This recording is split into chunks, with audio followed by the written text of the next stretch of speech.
할렐루야. 제가 6개월 정도 전에 선교 헌금 작정 주일이었어요. 그때 여러분들에게 메시지를 전했던 것으로 기억을 합니다. 성일교회 청년부를 6개월 이상 그 전부터 다녔고, 또 그때 참가를 예배를 참석한 우리 형제자매라면 제가 네팔 인사를 하나 가르쳐 드렸는데 그것을 기억할 수 있는지 모르겠어요. 네팔에서는 크리스찬들이 만났을 때 이렇게 인사합니다. 손을 모으고 저희머시, 그것은 메시아가 승리하셨다라는 뜻의 인사입니다. 제가 오늘 이제 3부 예배를 드리고 목사님하고 식사를 하는데 정말 친조카처럼 사랑하는 가짜 조카가 선교사님 오늘 설교시대요? 지난번에 너무 지겨웠어요? 라는 충격적인 발언을 했습니다. 상처를 받았어. 다른 사람 입에서가 아니라 내 입에서 그런 말이 나오다니. 지난번에 정말 내가 재미없고 지루하게 했구나. 근데 지난번에는 선교 헌금 작정 주일이어서 어떻게든 여러분들한테 선교적 감동을 주고 좀 여러분들이 좀 더 많이 작정하게 했어야 되는데 실패했구나. 그런데 이번에는 또 선교 주일이네요. 선교 헌금 작정 주일이나 선교 주일이 선교사가 설교하기에는 참 적절한 시기지만 또 설교라는 선교사에게는 약간의 부담도 있습니다. 어떤 부담이냐면 뻔한 얘기를 해야 되는 거예요. 게다가 오늘 여러분 읽은 본문이 너무나 여러분들이 익숙한 본문입니다. 저도 여러분처럼 과거에는 이렇게 앉아서 선교사님의 설교를 들은 적이 있습니다. 선교사님 설교뿐만 아니라 목사님들 설교도 우리가 뻔히 잘하는 본문이 있어요. 그러면 서론, 본론, 결론이 대충 예측이 되죠. 뻔히 무슨 얘기를 할 거야. 근데 아니나 다를까 서로부터 그런 얘기를 하면 역시 그렇군. 이번 설교는 자는 시간. 그러면서 졸음이 오기 시작하죠. 이건 뭐 어쩔 수 없는 생리적 현상인 것 같아요. 그런데 항상 뭐 선교헌금 작정이다, 선교 주일이다 해서 설교를 맡기니 선교와 동떨어진 본문을 찾을 수는 없고, 그래서 막 기도하다가 하나님께서 여전히 이런 본문에 감동을 주셔서 이 본문을 선택했습니다. 오늘 제가 선택한 본문의 제목은 성령이 임하시면이라는 제목입니다. 여러분들이 이 본문의 앞에 있었던 사건들을 많이 아시리라고 생각해요. 예수님께서 십자가에 달려 돌아가셨습니다. 그렇지만 3일 만에 예수님께서 약속하신 대로 부활하셨습니다. 그리고 40일 동안 많은 제자들을 만나면서 예수님이 부활하셨다는 것을 증거하셨습니다. 그리고 오늘이 마지막 40일째입니다. 제자들과 함께 감람산에 모였습니다. 제자들이 그런데 묻는 거죠. 주님의 나라를, 이스라엘 나라를 이제 회복할 때가 이때입니까? 제자들은 과거에 예수님이 살아계셨을 때 여러 가지를 경험했습니다. 예수님은 물고기 5마리와 떡 2마리로 5,000명이 넘는 남자들을 먹이고 12광이를 만들 정도로 일단 예수님의 군대가 되면 먹는 문제는 완전히 해결되죠. 예수님은 수도 없이 많은 종류의 병자들을 고치셨습니다. 그리고 죽은 자도 살리셨습니다. 그러니까 예수님의 군대가 되면 다쳐도 염려 없고 죽어도 염려가 없겠죠. 그런데 예수님이 죽어버리면 어떻게 되나? 이거는 좀 문제인데, 예수님께서 십자가에 돌아가셨는데 3일 만에 부활했어요. 그 말은 예수님의 군대가 되면 천하무적에 아쉬울 것이 전혀 없는 강력한 군대가 될 것이고, 이 군대의 힘으로 로마 제국을 박살내고 이스라엘을 회복하면 역사상 한 번도 세워보지 못한 강력한 나라가 되겠구나 라는 소망이 제자들의 마음속에 생겼습니다. 그래서 이렇게 질문을 한 거죠. 이스라엘 나라를 회복한 것이 지금입니까? 사람들의 관심과 하나님의 관심은 전혀 다른 곳에 있습니다. 사람들의 관심은 뭘까요? 내가 예수님을 따라서, 내가 신앙생활을 해서, 내가 크리스찬이 되어서 내가 얻을 것은 무엇인가? 나는 어떠한 유익이 있는가? 이것이 제자들의 관심이었고 지금 우리 크리스찬들의 관심일 수도 있을 것 같습니다. 그런데 하나님의 관심은 무엇입니까? 하나님의 관심은 하나님 나라의 완성인 거예요. 예수 그리스도가 이 땅에 처음 초림으로 오셔서 하나님의 나라가 시작이 되었고, 십자가 사건과 부활 사건으로 이제 하나님의 나라는 완성을 향해 나아가기 시작합니다. 그때서부터 시작해서 지금까지 교회의 역사는 하나님 나라가 완성되어가는 과정이고요. 이 완성은 언제 이루어지느냐? 주님께서 다시 오실 때 이루어질 것입니다. 그런데 그 때와 시기는 하나님의 영역입니다. 우리는 그 때와 시기를 알 수도 없고 알 필요가 없는 거예요. 하나님의 관심인데 우리가 때와 시기는 알 필요가 없어요. 그런데 우리가 꼭 하나 알아야 할 것이 있습니다. 그것은 뭐냐면 성령과 관련된 하나님의 약속입니다. 성령이 오신다는 거예요. 그런데 성령이 오면 어떻게 될까요? 성경에는 성령과 관련된 여러 가지 단어들이 있습니다. 예를 들면 성령의 은사, 성령의 열매, 성령의 권능, 이런 단어들이 있습니다. 이 단어들을 잘 구분할 줄 알아야 해요. 먼저 성령의 열매에 대해서 간단하게 말씀드리면, 성령의 열매는 성령 받은 모든 크리스찬들의 삶에서 나타나는 열매입니다. 사랑, 희락, 화평, 이런 것들은 성령 받은 모든 크리스찬들이 자연스럽게 살아가면서 나타나는 것들이에요. 이것은 간구할 필요가 없어요. 성령이 내 안에서 역사하시면 자연스럽게 흘러나와요. 성령의 은사는 하나님께서 교회와 하나님을 섬기기 위해서 특별히 주는 선물입니다. 이 은사는 서로 다르고 더 좋은 은사, 더 나쁜 은사가 있지 않아요. 그런데 많은 사람들이 성령의 은사 생각하면 뭘 생각하냐면, 첫 번째 방언, 두 번째는 어떤 신유의 은사, 특히 이렇게 목회자들은 말씀 사역의 은사, 이런 것들을 생각을 해요. 이걸 누구에게 준다고요? 하나님의 교회와 하나님을 섬길 때 필요한 사람에게 주는 겁니다.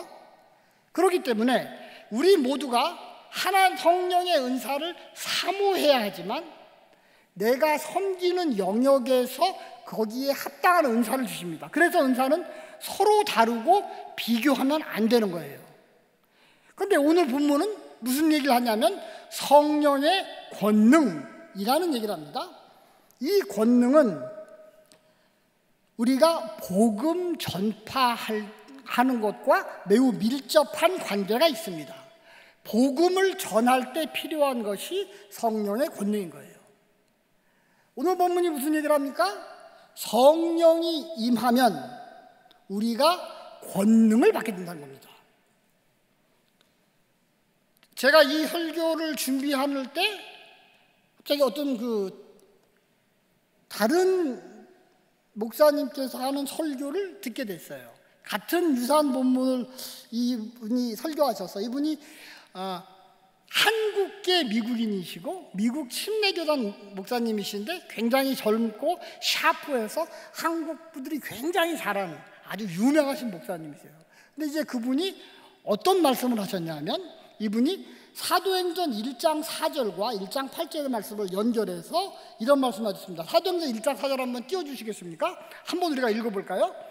사도와 함께 모이사 그들에게 분부하여 이르시되, 예루살렘을 떠나지 말고 내게서 들은 바 아버지께서 약속하신 것을 기다리라 라고 예수님이 명령을 하셨습니다.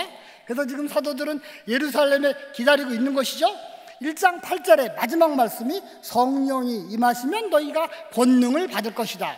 이분이 이 본문을 어떻게 해석했냐 하면, 성령을 기다리면 성령이 오십니다. 아멘? 아멘이 없네. 아멘이 없네요.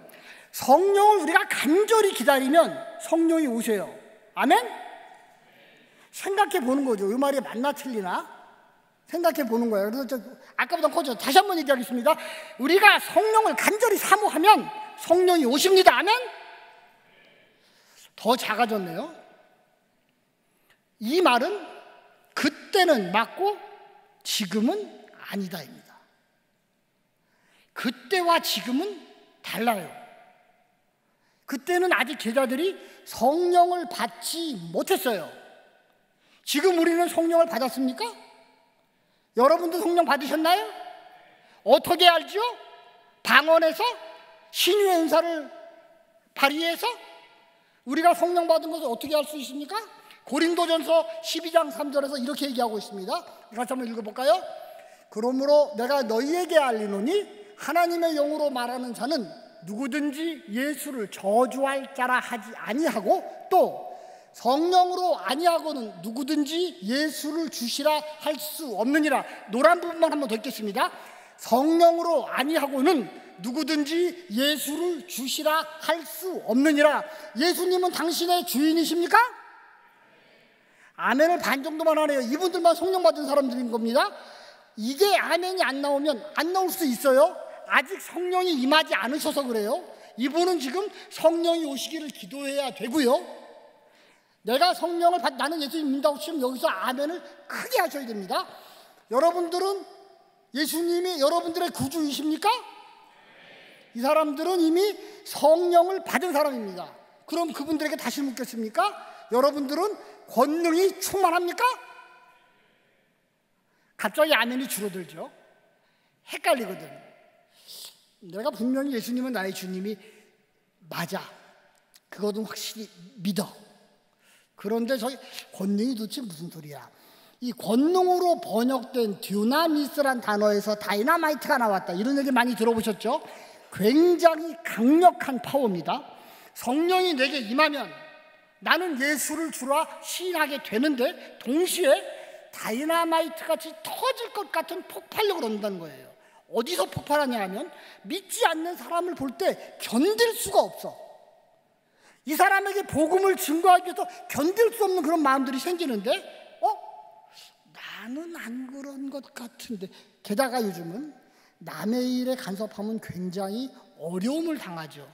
민폐라 그러죠. 그래서 친한 친구에게도 복음을 전하는 게 굉장히 조심스러운 때가 되었습니다. 나는 친구들을 만나도 안 믿는 친구들 만나도 조금도 저들에게 교회에 대하여 예수님에 대하여 복음에 대해서 얘기하고 싶은 생각이 안 드는데 나는 그럼 권능받지 못한 것인가? 권능받지 못했단 말은 성령이 나에게 계시지 않는가? 그 말은 내가 입으로는 예수를 주라 시인하지만 나의 믿음이 가짜인가? 그렇지 않습니다. 내가 예수를 그리스도로 영접한 그 순간 성령은 우리에게 임하신 것이고 성령은 내 안에서 역사하시는데 나의 옛 자아가 여전히 성령을 소멸시키고 있는 거예요. 야 참어, 너 여기서 이 얘기하면 왕따 돼. 너 여기서 이 얘기하는 게 민폐야. 네가 크리스찬이라고 얘기하는 것은 창피한 일이야. 좀 참어 라고 누군가가 내 마음속에서 얘기하고 있는 거예요. 이게 누구냐 하면 나의 옛 자아입니다. 나의 옛 자아는 여전히 사탄의 명령에 의해서 성령께서 하시고자 하는 것을 못하게 하고 있어요. 그것을 성령을 소멸한다고 합니다. 그런데 우리가 성령의 소욕이 나의 정욕보다 더 커지면 내가 담대하게 복음을 증거할 수 있습니다. 그래서 우리는 어떻게 기도해야 되냐 하면 나에게 성령 충만을 주시옵소서 보다 더 중요한 것은 내 자아가 성령을 소멸하지 않도록 내 안에서 성령이 더 크게 역사하게 도와주시옵소서 라고 기도해야 된다는 거예요. 여러분 안에는 성령님이 계십니다. 아멘? 오늘부터 그렇게 기도하십시오. 내 안에 계신 성령님이요 내 안에서 역사하셔서 내가 나의 자아를 극복할 수 있도록 성령님이 나의 자아를 극복할 수 있도록 도와주십시오. 그래서 매일 사람들을 만날 때 특별히 믿지 않는 사람들을 만날 때 내가 권능을 얻을 수 있도록 도와주십시오 라는 기도를 해준다는 것입니다. 두 번째로 성령이 임하면 우리는 예수님의 증인이 됩니다. 증인으로 번역된 단어는 마르티스라는 단어인데 이 단어는 두 가지 뜻이 있습니다. 첫 번째는 말 그대로 증인, 위트니스라는 뜻이고 두 번째는 순교라는 뜻입니다. 순교자라는 말이 증인이라는 말에서 나왔습니다. 이 말은 무슨 뜻입니까? 예수님의 증인이 되기 위하여 나의 목숨까지 내놓아야 된다는 거예요. 내가 친구들 관계에서 왕따 당하는 게 두려운 정도가 아니라 친구들이 나의 목숨을 요구한다고 하더라도 내가 증거를 이 그리스도에서 증언할 수 있는 그 힘이 어디서 나오는가? 그 권능을 성령님이 주신다는 거예요. 그러한 삶을 살아야 된다는 것입니다. 예수님께서 이러한 일들, 이 사도들이 당할 일들을 미리 예언하셨습니다. 마가복음 10장 17절에 이렇게 되어 있습니다. 함께 읽어볼까요? 사람들을 삼가라. 그들이 너희를 공회에 넘겨주겠고 그들의 회당에서 채찍질하리라. 성령 받은 사도들은 예수님이 이런 말씀하신 것을 기억했어요. 그래서 공회에 끌려가서 채찍질 당했을 때 야 이제 비로소 예수님께서 마태복음 때 그 당시에 살아계실 때 예언하신 것 우리가 핍박을 받고 채찍질을 당하는구나. 그것들이 이루어졌구나. 내가 진짜 예수님의 증인이 됐구나. 내가 진짜 제자가 됐구나. 이래서 기뻐했습니다. 사도행전 5장 41절입니다. 같이 한번 읽어볼까요? 사도들이 그 이름을 위하여 능욕받는 일에 합당한 자로 여기심을 기뻐하면서 공회 앞을 떠나니라. 능욕받을 자격이 됐네? 이거예요. 내가 능욕을 받네? 고난을 받네? 아니라 고난받을 자격이 생겼네? 그 자체가 기쁜 거예요. 사람들이 나를 크리스찬으로 봐줬다는 거예요. 내가 그들의 눈에 크리스찬 같지 않았으면, 그리스도인 같지 않았으면 나를 능욕하지 않았을 것입니다. 핍박하지 않았을 거예요. 왕따시키지 않았을 겁니다. 그런데 이제 왕따가 시작됐어요. 핍박이 시작됐어요. 너네가 비로소 내가 크리스찬인 걸 알았구나. 할렐루야. 이 고난을 없이 하여 주시옵소서. 이 핍박을 약하게 해 주시옵소서가 아니라 할렐루야. 좀 더 세게 고난이 와주세요. 주님이 그렇게 예언하신 거예요. 예수님이 반모섬에서 나타나셨습니다. 그리고 사도 요한에게 교회가 당할 핍박에 대해 얘기하면서 서머나 교회에 대해서 이런 약속을 하셨습니다. 계시록 2장 10절입니다. 함께 읽어볼까요? 너는 장차 받을 고난을 두려워하지 말라. 볼지어다 마귀가 장차 너희 가운데에서 몇 사람을 옥에 던져 시험을 받게 하리니 너희가 10일 동안 환난을 당하리라. 네가 죽도록 충성하라. 그리하면 내가 생명의 관을 내게 주리라. 예수님의 예언이고 예수님의 명령이고 약속입니다. 죽도록 충성하십시오. 그런 사람에게 생명의 멸관이 있다는 것입니다. 크리스찬이 된다는 것은 증인이 된다는 것이고, 증인이 된다는 것은 목숨까지 내놓을 정도로 이 복음을 증거하겠다는 것이죠. 그런 사람에게 예수님의 약속은 생명의 멸관입니다. 성령이 우리에게 임하셨습니다. 우리는 권능을 받았습니다. 그 권능은 말씀을 증거할 때 폭발적으로 나타날 것입니다. 우리는 목숨까지 내놓을 정도로 하나님의 복음을 증거해야 합니다. 그래서 그런 사람들을 위해 생명의 멸관이 약속되어 있다는 것이 오늘의 본문입니다. 그런데 지금까지 우리가 생각하지 못했던 한 가지 부분을 생각해 보려고 해요. 그것은 뭐냐면 우리가 대체 어디에 가서 증인의 삶을 살아야 하느냐라는 것입니다. 우리가 오늘 읽은 본문 중에 1장 8절의 중심에는 우리가 가야 할 4가지 장소에 대해서 이야기하고 있습니다. 성령이 임하면 너희가 권능을 받고, 기억하실까요? 성경 본문을 안 보더라도 예루살렘과 온 유대와 사마리아와 땅끝까지 이르러 내 증인이 되리라. 성령이 오시면 권능을 받습니다. 성령이 오시면 증인이 됩니다. 그런데 어디에서? 예루살렘과 온 유대와 사마리아와 땅끝에서.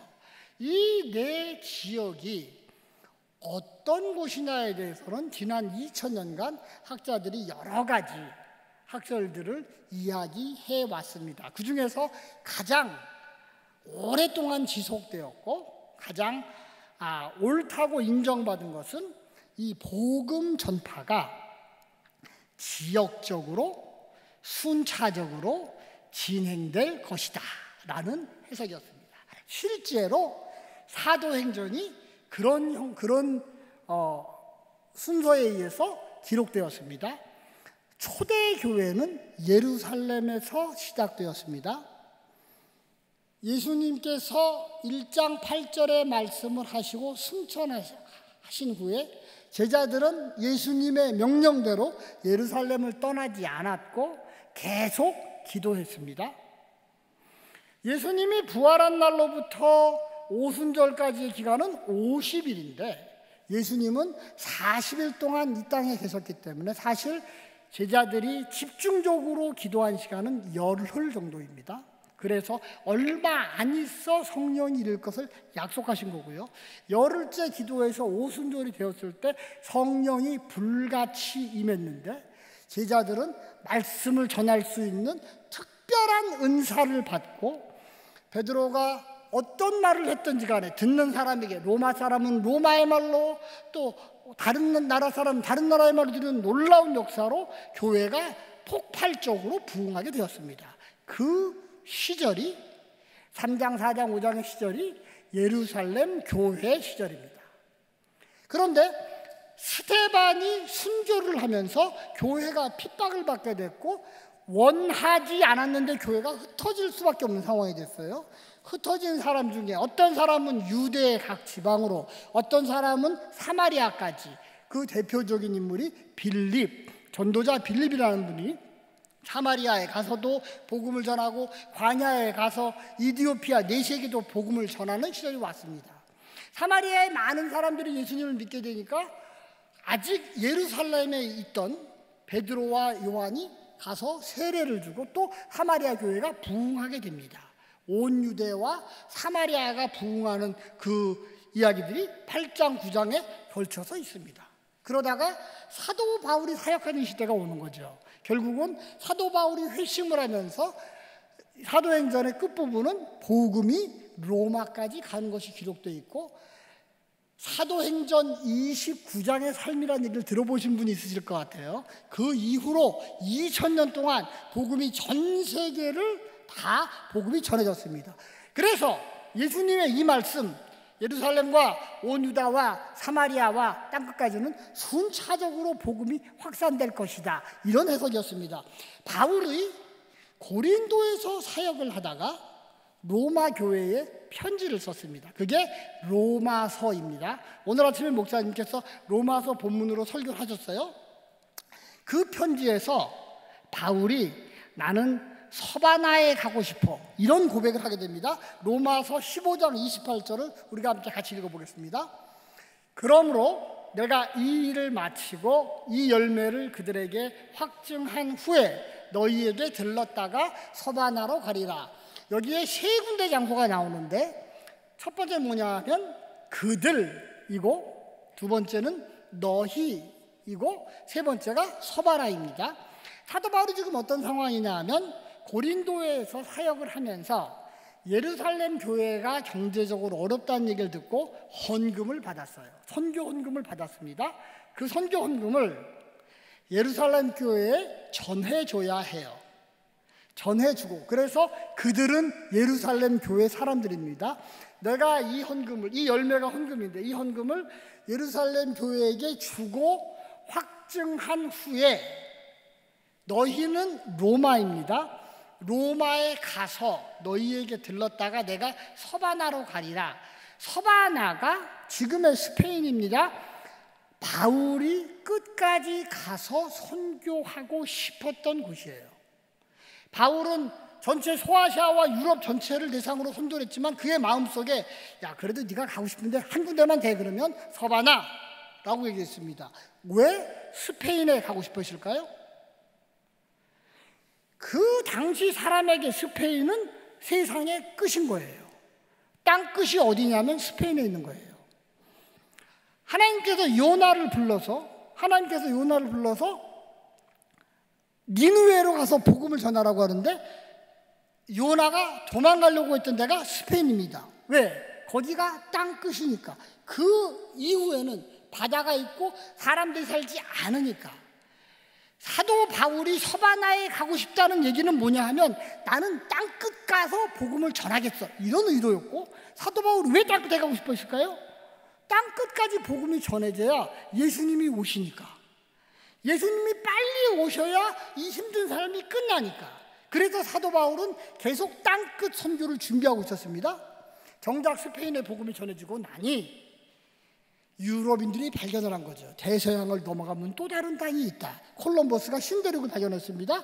그래서 신대륙으로 복음이 왔죠.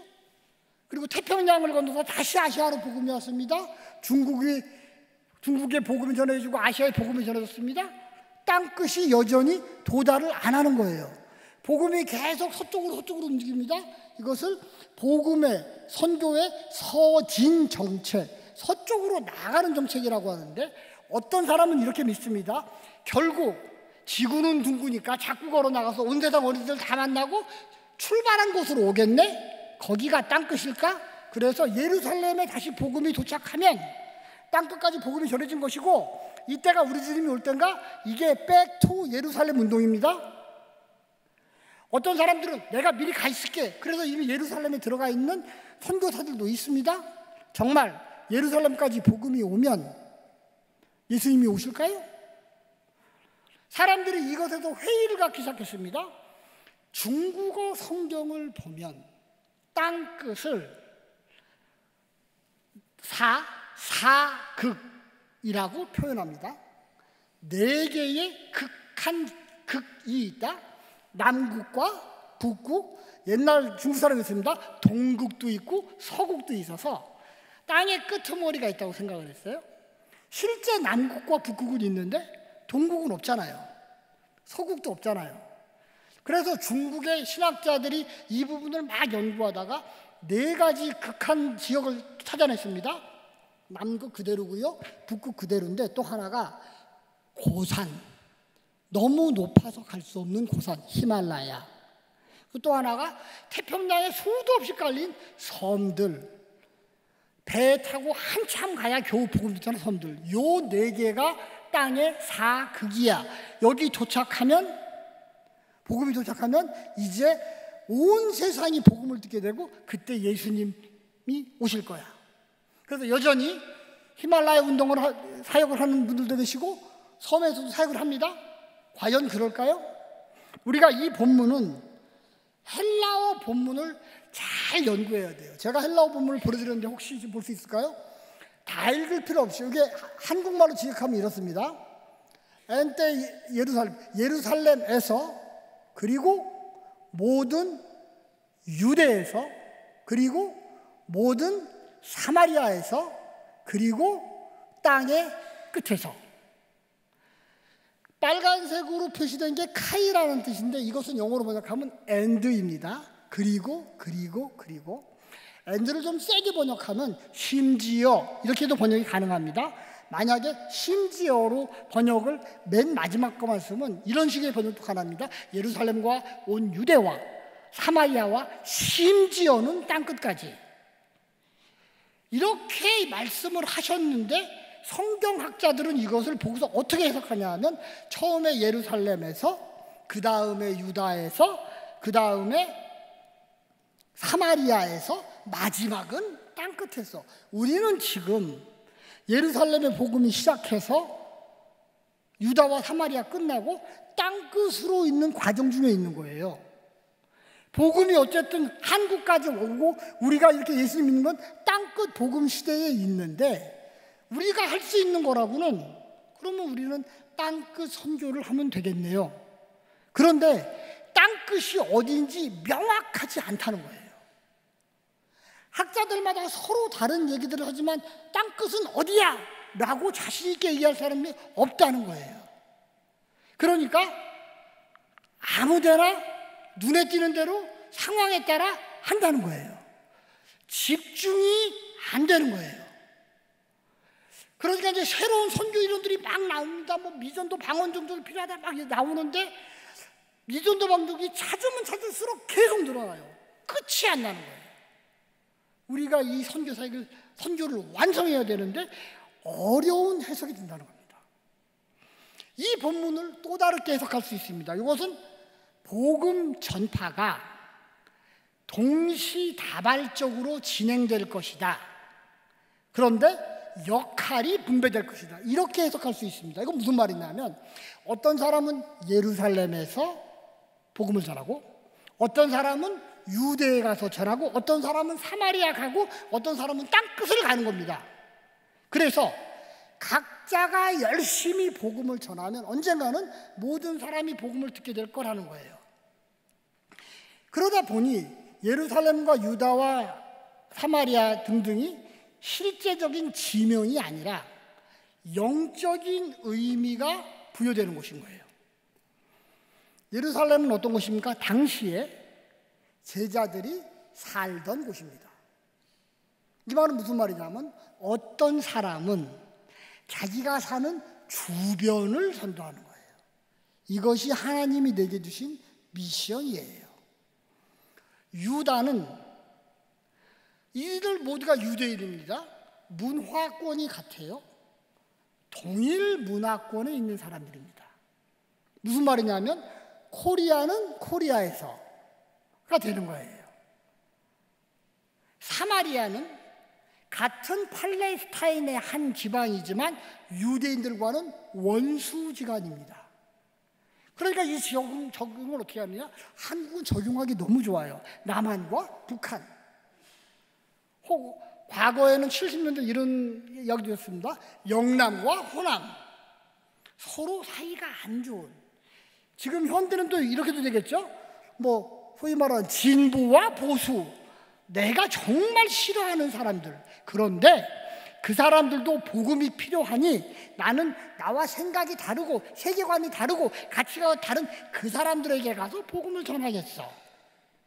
라는 적용이 가능한 거죠. 땅끝은 여전히 우리와 다른 문화권에 수도 없이 만나가 많은 민족들.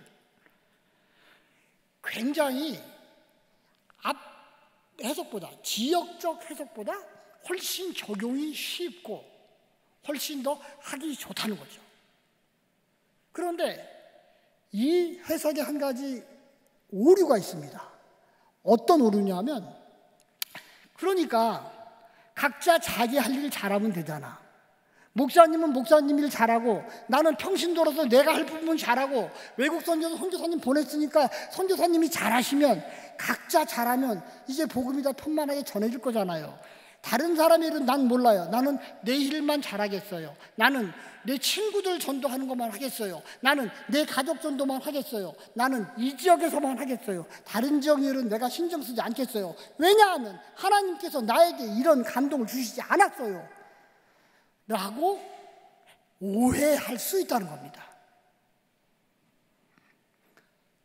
헬라어에 그런 의미의 단어가 있어요. 오아를 의미하는 단어가 만약에 예수님께서 이 말씀을 하실 때 예수님의 의도가 그런 거였다면 각자는 서로에게 받은 은사와 사명이 있으니 그것을 잘하면 언젠가 땅끝까지 복음이 전파될 것이다 라고 하면 and를 안 쓰고 오알이나 either를 썼을 거예요. 그런 단어가 헬라어에 존재합니다.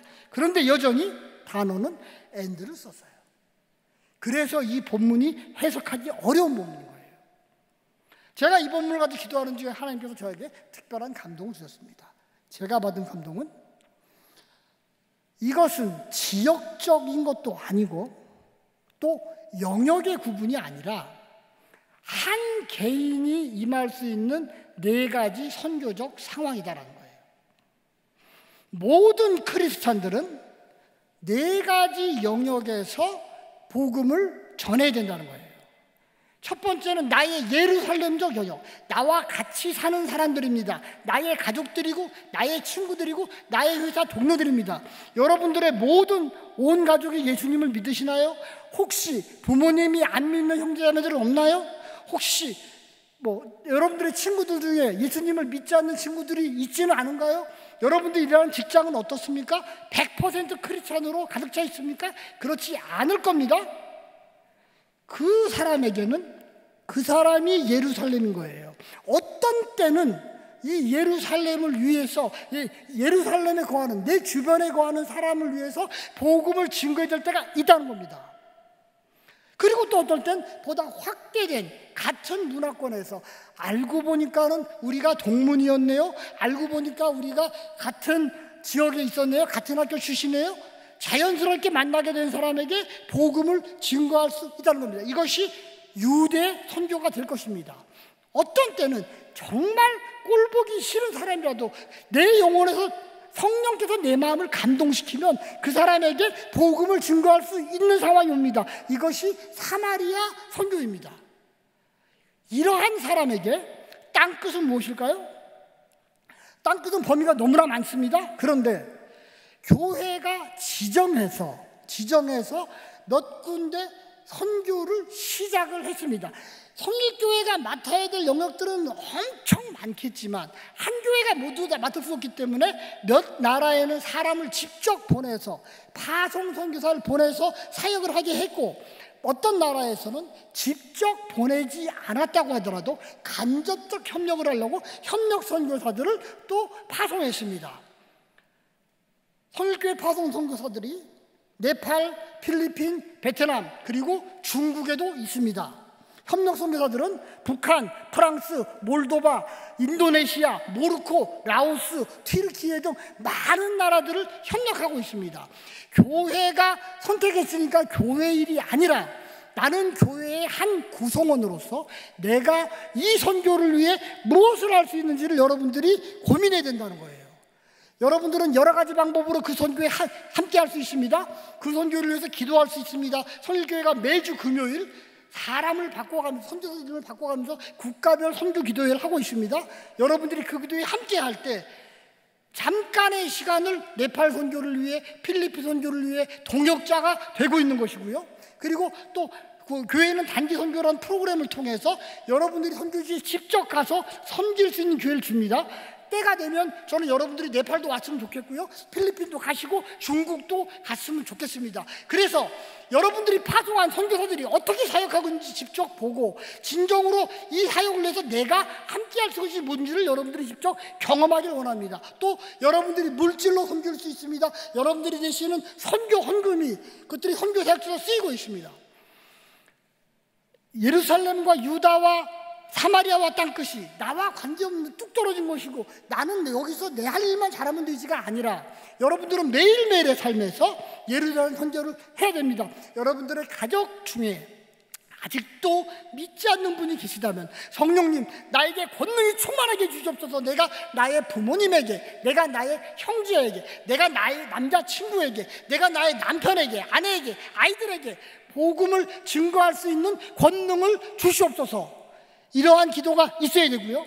내 주변 사람들을 변화하기 위해서 내가 나의 학교에서, 직장에서, 나의 공동체에서 내가 어떻게 예수님의 증인의 삶을 살 수 있는지 그것을 기도해야 되고요. 마지막으로 여러분들이 땅끝을 위한 기도를 해야 된다는 것이죠. 교회가 어떠한 선교 정책을 가지고 어떻게 하고 있는지. 이번 여름에 어떤 교회에서 네팔에 단기팀이 왔습니다. 오신 분들은 17명이었어요. 17명 많이 온 거죠. 굉장히 많이 온 거예요. 근데 이제 그분들이 저를 중보기도팀에 초청을 했어요. 그래서 저는 카톡방에서 나도 모르는 어떤 톡방에 들어가게 됐는데 480명이 중보기도하고 있었어요. 제가 너무 감동을 받았습니다. 네팔에는 17명을 보냈는데 이 17명이 사역을 잘하도록 480명이 기도하고 있는 거예요. 여러분들의 단기 선교들도 소수의 사람만 갈 겁니다. 어떤 분은 우리 파송 선교사가 사역하는 곳에 가실 수도 있고, 어떤 분은 또 아직은 잘 모르지만 또 뭐 목사님이 소개했거나 또 어떤 계속 여러 나라들이 소개가 돼야 되고, 여러분들이 여러 나라 가보길 원하는데요, 가게는 소수만 가게 될 겁니다. 그런데 우리 모두가 같이 할 수 있는 게 있어요. 한 톡방에서 기도 제목들이 올라오고 함께 기도를 나눌 수 있다면, 그 순간에 선교지에 온 단기 선교팀이나 한국에서 기도하고 있는 사람들이나 함께 하나님의 선교 사역을 감당하고 있는 것입니다. 성일교회가, 특별히 우리 청년부가 선교에 대해서 뜨거워지길 원합니다. 특별히 여러분들이 선교에 대해서 더 많은 관심과 더 많은 기도를 하기를 원하고요, 여러분들이 직접 선교지에 참여를 하셔서, 단기 선교에 참여를 하고 기도 모임에 참여를 해서 여러분들이 좀 더 선교에 대해서 많이 알기를 원합니다. 그것이 왜냐하면 하나님의, 예수님의 명령이고 그것이 약속 있는 명령이기 때문입니다. 이제 말씀을 정리하고자 합니다. 해마다 선교주일이 오고 해마다 선교 헌금 작정주일이 옵니다. 늘 오는 연례 행사가 아니라 이 일들이 계속 반복되면서 우리 주님이 오시는 날이 하루하루 한 해 한 해 다가오고 있는 거예요. 여러분들이 그것들을 소망했으면 좋겠어요.